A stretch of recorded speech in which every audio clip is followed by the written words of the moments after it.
ಕಳೆದ ಒಂದೆರಡು ವಾರಗಳಿಂದ ರಾಜ್ಯಾದ್ಯಂತ ಸಖತ್ ಸೌಂಡ್ ಮಾಡ್ತಿದ್ದಂತಹ ಮಳೆರಾಯ ಈಗ ಸ್ವಲ್ಪ ಗ್ಯಾಪ್ ತಗೊಳ್ಳೋ ಮೂಡ್ನಲ್ಲಿದ್ದಾನೆ. ಹೌದು, ಕರಾವಳಿ ಮತ್ತೆ ಮಲೆನಾಡಿನ ಜನರಿಗೆ ಹವಾಮಾನ ಇಲಾಖೆಯಿಂದ ಬಿಗ್ ಅಪ್ಡೇಟ್ ಸಿಕ್ಕಿದೆ. ರಾಜ್ಯದಲ್ಲಿ ಸದ್ಯಕ್ಕೆ ಭಾರಿ ಮಳೆ ಬರುವಂತಹ ಲಕ್ಷಣಗಳಿಲ್ಲ.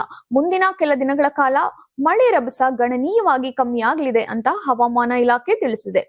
ಮೊದಲು ಕರಾವಳಿ ವಿಚಾರಕ್ಕೆ ಬರೋಣ. ದಕ್ಷಿಣ ಕನ್ನಡ, ಉಡುಪಿ, ಕಾಸರಗೋಡು ಭಾಗದಲ್ಲಿ ಮಳೆ ಪ್ರತಾಪ ಈಗ ತಗ್ಗಲಿದೆ. ಆದ್ರೆ ಉತ್ತರ ಕನ್ನಡದಲ್ಲಷ್ಟೇ ಕೊಂಚ ಮಳೆ ಹೆಚ್ಚಿರಬಹುದು. ಇತ್ತ ಮಲೆನಾಡಿನ ಕಥೆಯೂ ಬೇರೆ ಇಲ್ಲ.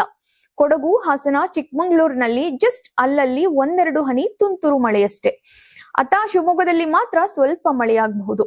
ಒಟ್ನಲ್ಲಿ ಮುಂದಿನ 10 ದಿನ ಈ ಭಾಗಗಳಲ್ಲಿ ಬಿಟ್ಟು ಸಾಧಾರಣ ಮಳೆಯಷ್ಟೇ ಬೀಳಲಿದೆ ಎಂದು ಹೇಳಲಾಗ್ತಾ ಇದೆ.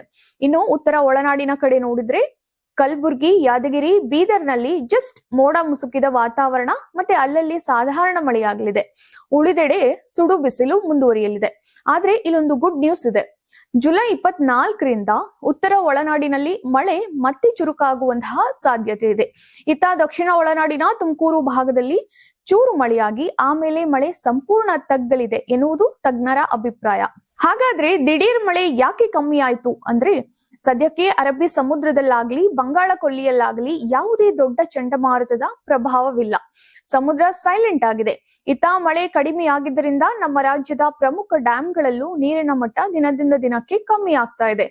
ಇದರಿಂದ ನಮ್ಮ ರೈತಣ್ಣಂದಿರು ಮತ್ತೆ ಮಳೆರಾಯನ ಕೃಪೆಗಾಗಿ ಕಾಯುವಂತಾಗಿದೆ. ಮಳೆ ಬಂದ್ರೆ ಮಾತ್ರ ಬೆಳೆ ಚೆನ್ನಾಗಿ ಬರೋಕ್ ಸಾಧ್ಯ ಅಲ್ವೇ?